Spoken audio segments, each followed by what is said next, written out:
Well, welcome back everyone to session number 3 of the LAM 2021 conference. Again, my name is Kyle Neff. I'm LAM's treasurer and also the Public and Research Services Coordinator for LSU Special Collections Library.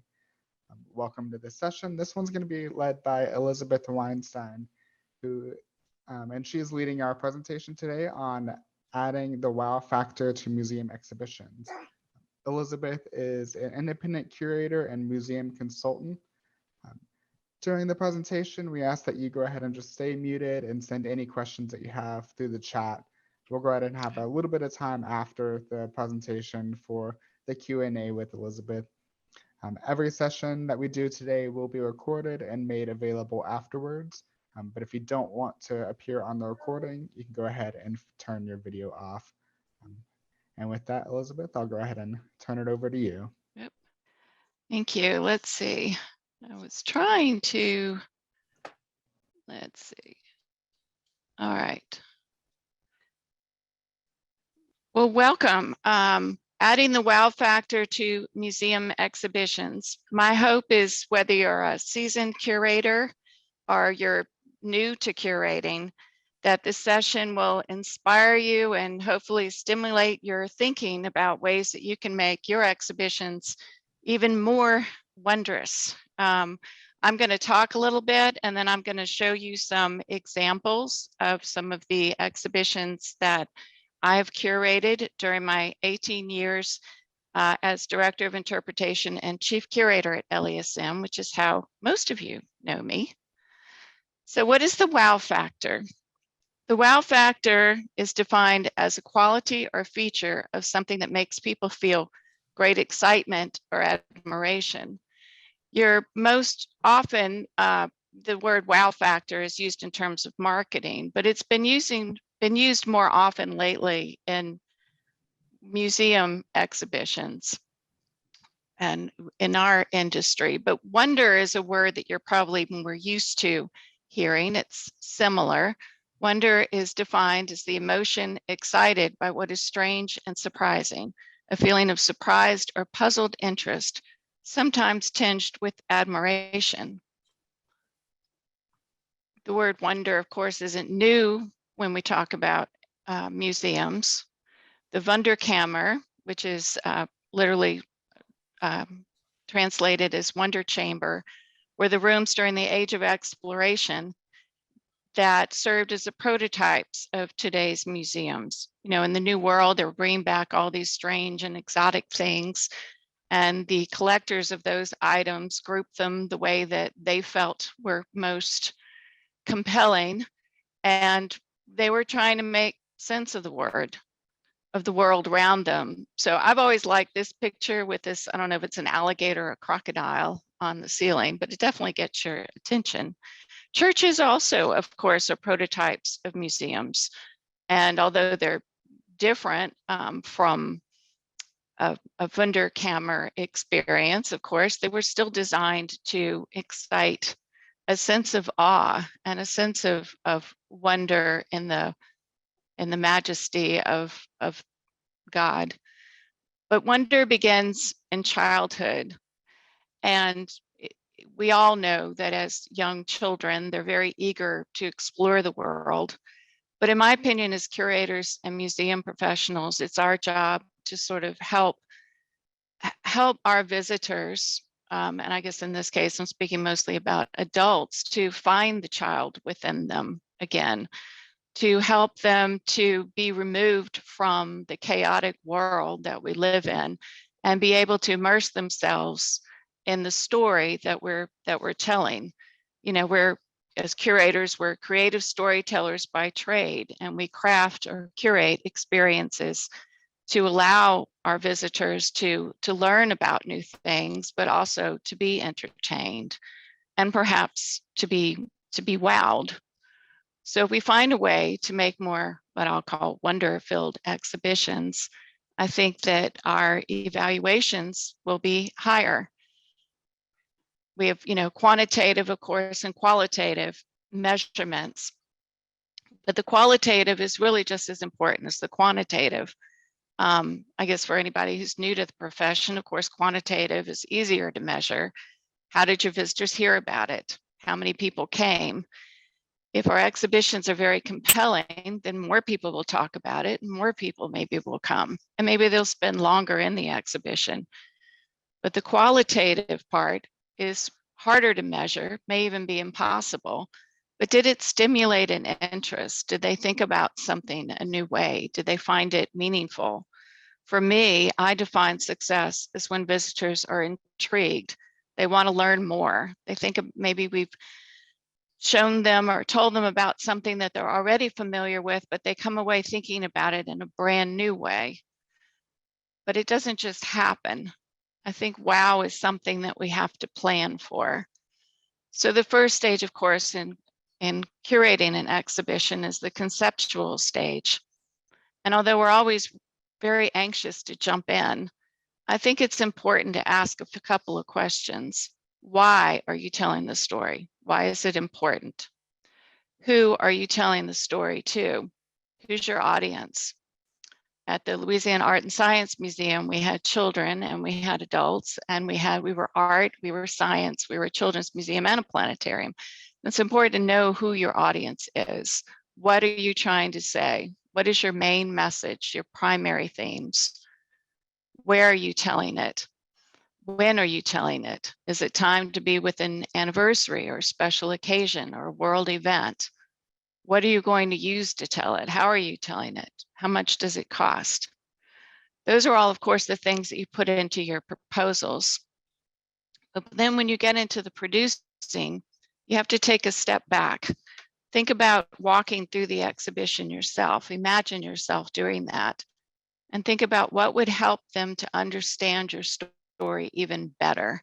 What will kick it up a notch? What will enhance the experience? Obviously, every exhibition is different, so the wow factor may not be the same. But in the end, all of them are going to have an emotional trigger. Our emotions are stimulated by our senses. So a lot of times the wow factor is built into the experience of the exhibition. And of course, we all know what our five senses are, but examples are the color, the scale, the lightness, the sound. So I'm going to show you some examples with a few of the factors that come to mind. These are all drawn from, as I mentioned before, among the, gosh, I think I curate over 100 exhibitions at the Louisiana Art and Science Museum. These are examples of just a few. And I always like to thank all the people who have helped to produce them, because I used to like to say that takes a village to raise a child. Well, it takes a really good team to produce a really good exhibition. So thank you to all those who helped on the examples I'm going to show. So the first factor I want to talk about is surprise. So this was an exhibition called Art in Action. It was timed to be with Prospect, which is a big art fair in New Orleans. So I wanted something that would really get people's attention. So this was a huge balloon installation. The exhibition, the primary theme of the exhibition was to say that there are artists today for whom the process of making art is just as important as the final product. So like the action painters in the 1950s, think Jackson Pollock. So this was Jason Hackenworth, who was one of the 3 artists in the exhibition, but the only one I'll mention right now. This was Eye of the Storm. This was composed of 4,600 balloons, and it weighed about 25 pounds. And we didn't just create one, we did 2. This was the other one. This is called The Arrival. This was in the atrium where people arrived. And it was composed of 20,000 balloons, weighed about 150 pounds. So right off the bat, when people walked in, our hope was that they would say, wow. The visitors could go underneath either one, and it did kind of help them, I believe, to remove themselves from the real world for just a minute. It also gave us the opportunity to invite volunteers from the public to help with tying and inflating the balloons. We made a time-lapse video that was shared with the media. and visitors got to watch the installation. So it did a lot of good, and I think it was a very surprising element for us to have on view. This was another one in which we took a familiar object, a tree, and showed it in a way to help people think about it a different way. It was a group show. So as you can see, there were those totems are actually composed of waxed maple leaves that were strung up to, I guess, become a new tree-like form. This was tree music. I don't think anybody's ever listened to tree music unless they know this artist. He is Austrian, and he cut down different types of trees indigenous to his country, and then applied an algorithm to the rings to create musical notes. So the music played in the gallery as people walked around. And this was another tree. How could we have an exhibition on trees without something that looked like a real tree? But this is composed of thousands of little bitty nails.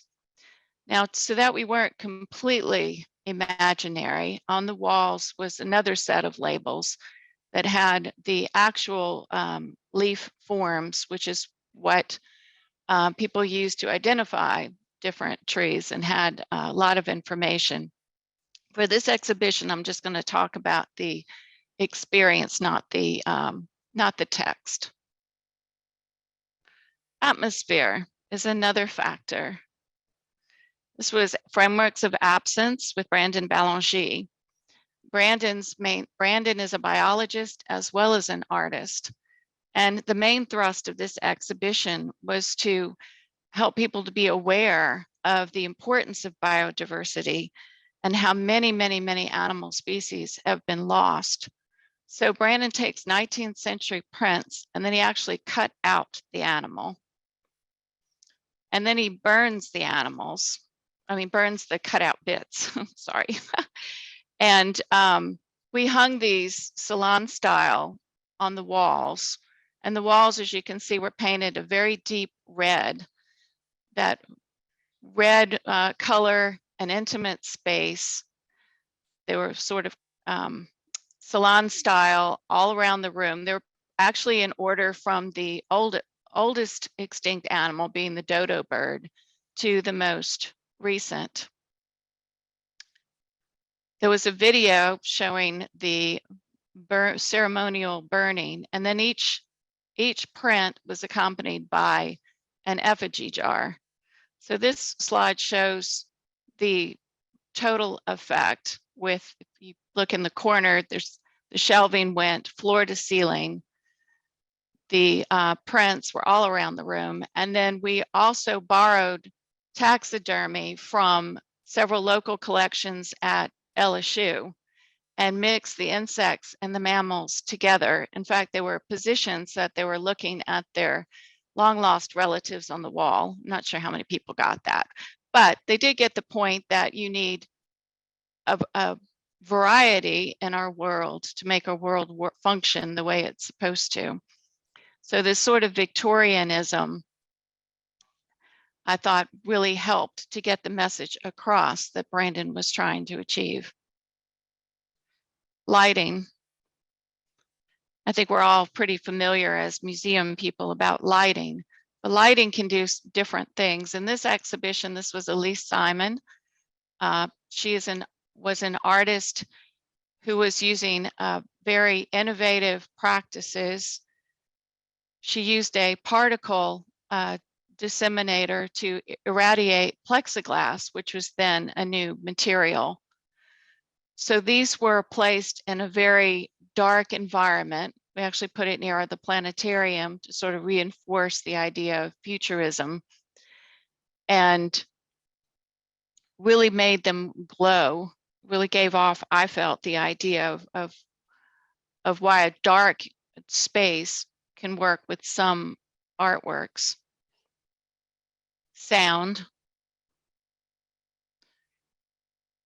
I think anyone who's used to oral histories is familiar with the power of voices. I also did an exhibition for John T. Scott, whose work has sometimes been likened to visual music. And for that exhibition, we had a studio mate give us his playlist, so you could actually listen to the music that the artist listened to while creating his work. This exhibit, Christopher Janney, was actually put up along with an exhibition devoted to color. So it was kind of a twist on the idea of color. So it was called Sound is an Invisible Color.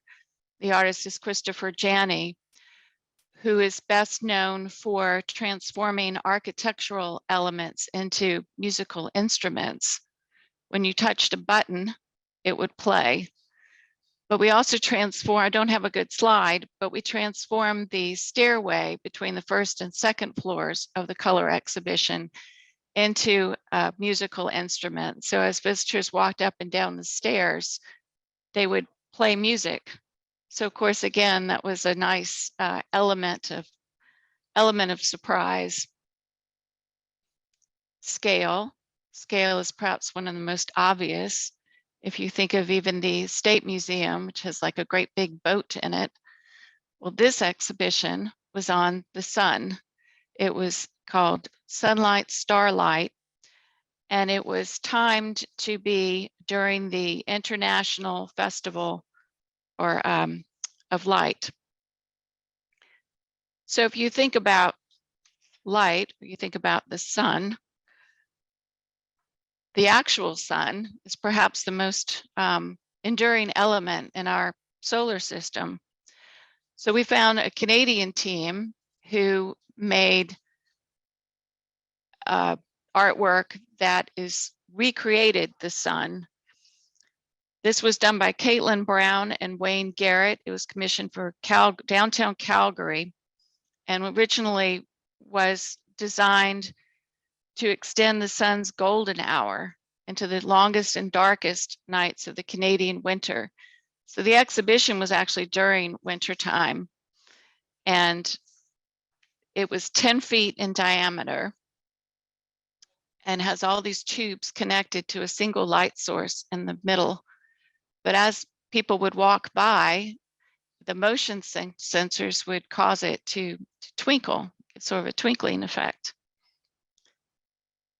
Also during that exhibition, we put in a video of the surface of the sun that was produced by NASA. But instead of putting it on a small screen, we built walls and created a darkened space on the second floor to create an immersive experience. And it also had sound. And we put in seating because we found the visitors really found it rather hypnotic. They enjoyed spending some time in there. It was so successful that when the light exhibition closed, this part stayed up for another couple of months. And a dance group came in and actually created a video, but it really did give an effect of what the sun was about. For the last room, we wanted to give people a different way of thinking about the sun. So we put in the moon. The moon, of course, is bright because we see the reflection of the sun on the surface of the moon. So this was an Asian artist named Taro Shinoda. And again, we devoted a room to it and created a much larger screen area. We actually painted the wall with a special paint. Authenticity. The River Inside by John Guider was a real story about a man in Tennessee who got in his boat and went down the Mississippi.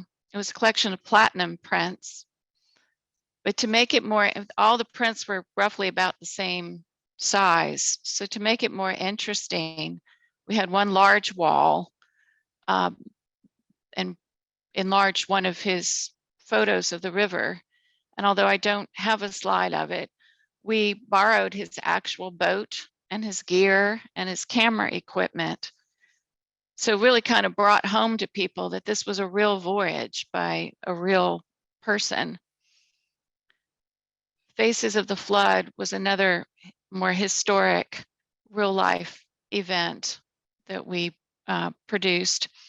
There were several photographers in Baton Rouge got together and took photographs of people in front of their homes. Again, all the photos were roughly the same size, but it was a real event. We timed it to be on the 1-year anniversary. We had large murals of some of the photos and tried to choose things that we felt were, I guess, brought the most punch, you know, really made people grab hold of them. And to kind of take it one step further, we got the permission to play some of the videos that showed the newscasts so that you of it before and during the flood. We also had the advocate gave us some of the permission to recreate the front page of the newspaper during that time, and those were also included. Monuments and Metaphors was an exhibition of public sculpture in and around the Baton Rouge area, both historic and contemporary. And this exhibition included a lot of the smaller sculptures showing the works in progress to show the works in situ, the way visitors would actually be more familiar with them. We did murals as large as we could to show them in their real sites. So this was the plaster version of a Mestrovic sculpture, and then the image showed it on site nearby. Interactives, people love to touch. They're going to touch. But you also want them to stay a little while longer and really, as I've mentioned before, understand the importance of what the exhibition's all about. So for Feast for the Eyes, which is a photography exhibition about the history of food, we put a kitchen table right in the middle of the gallery and filled it with cookbooks, all different kinds of cookbooks, and invited visitors to stay and spend some time. For Vivian Meyer, which was another photography exhibition, we borrowed some local cameras. So the camera that you see here that Vivian Meyer is holding was the camera that she was most known for. So we put a camera in a case and put a stool so that even little kids could look through the viewfinder and get an idea of not only what the cameras look like, the complexity of them, the size of them, made it more real. So putting it all together. I'm going to end with an example again of Len Emery. Len Emery died not too long ago. She was one of the most important female Louisiana sculptresses. And we were fortunate to give her her last major museum exhibition. I don't have a slide of it, but we had a 20 to 30 foot sculpture in the atrium by her. Again, sort of like the balloon exhibition. As soon as visitors walked in the door, they were confronted with a very large moving sculpture. So the surprise element was that they all moved.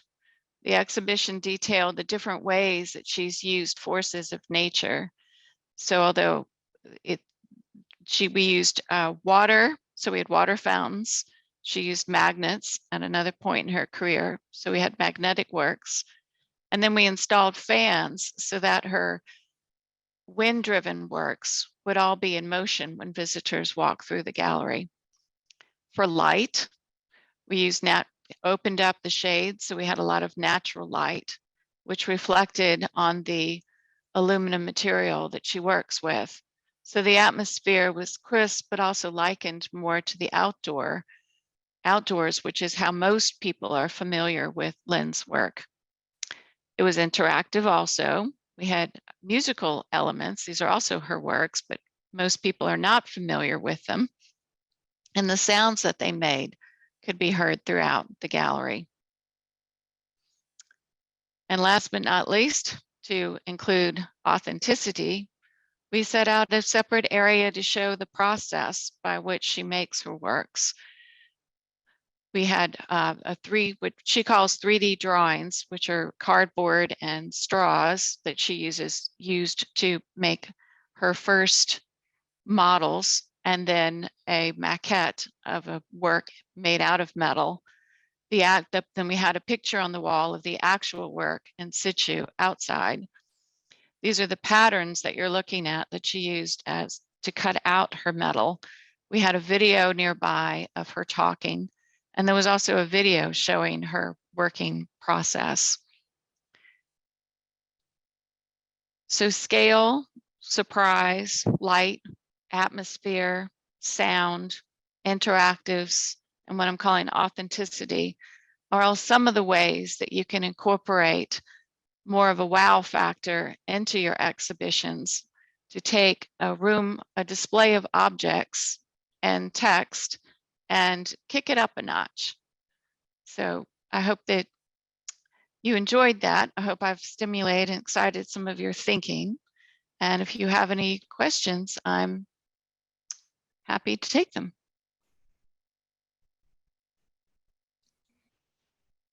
I don't see any questions at the moment in the chat. If anybody has one and you'd like to unmute yourself, we can probably do it that way as Elizabeth, well. how long does it take to put on those kind of big interactive installation exhibits? I guess my thing with exhibitions, it always depends on how much time do you have.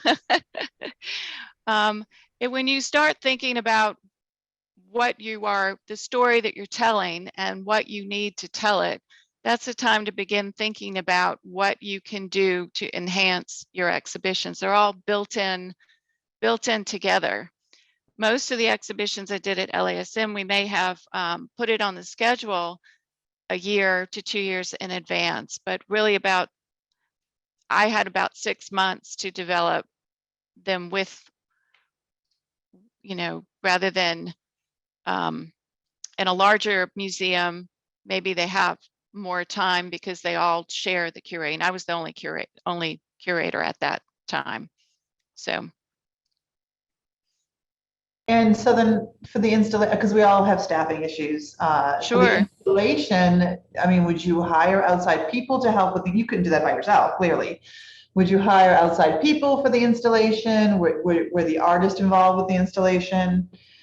Every exhibition is different. With the Brandon Malenchi exhibition, Brandon was very involved, and we had hired someone to help do the salon style hanging. But often it would be myself and 2 or 3 staff members. Sometimes there were it fluctuated. It kind of depends. But if we needed help, we drew from other staff whose jobs may not have been preparatory work, but we trained them to be able to assist us. Sometimes we just needed someone who was very strong. The Len Emery exhibition, the Len Emery's assistants came in and helped to install those large sculptures. And how long do the exhibits normally stay up? A year, 2 years? About 3 months. Oh, 3 months. Wow. Okay. So very impressive exhibits for a 3-month stay. Right, if an exhibition has enough going on in it, it can be up for a longer period of time. It takes a lot more work to travel exhibitions. Some travel, some don't. Obviously, the balloon installation wasn't going to travel. The balloons, by the way, did lose their air during the course of the 3 months that they were up, but the artists felt that was part and parcel of the experience. The one in the front, called the Arrival, we did have to lower and add air to it once a week. So some exhibitions are more costly and more complicated. Every year I used to have one that I'd called my Rumpelstiltskin show, making gold out of very few dollars, but it always works, always works. All right, thank you very much. Thank you. And we do have one question in the chat from Lauren. How did you do qualitative evaluations on these exhibitions? Qualitative evaluations. Qualitative evaluations are tough. I don't think you can ever, unless you have the ability to go back to all your visitors, you can't see how it changed their lives maybe 3 months later. But what you can do is put out books for people to write in comments. If your gallery guides can be trained to time how long visitors are in the space, and to keep track of maybe good questions that people asked, so that you have a little bit of a better sense. How people talk to you about the show. Do people return? Do you have return visitors? Those all kind of help to gauge how interested did they become. I often had people tell me things like, I never thought about it. I never thought about it that way. Or I never imagined a tree could come in so many different forms. I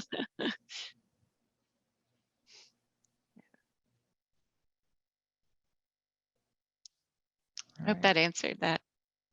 I think so. Every exhibition is different. They all come with different variables. I mean, these were all art exhibitions. They also intertwined a lot of scientific fact. And we had a lot of hands-on interactives that were in another space, but I didn't go into that part of the exhibition. But those are all things that help to make a more memorable experience for visitors. Hope everybody can go forth and wow those visitors. All right, and seeing that we doesn't look like there's any more comments or questions coming up in the chat, or nobody's speaking up, I'd like to thank you, Elizabeth, for leading that presentation on adding the wow factor to each of our exhibits. And to let everybody know that we will be sending out a survey to everybody. We ask that you please send that out so that you can kind of help us gauge our programming for future exhibits and the programming that we are providing today. It should just take a couple of minutes or so. And finally, I'd like to invite everybody to come back and join us after lunch. Our session number 4 is going to begin at 1 o'clock. So take the time and we'll see you at 1. All right, thank you very much. Thank you.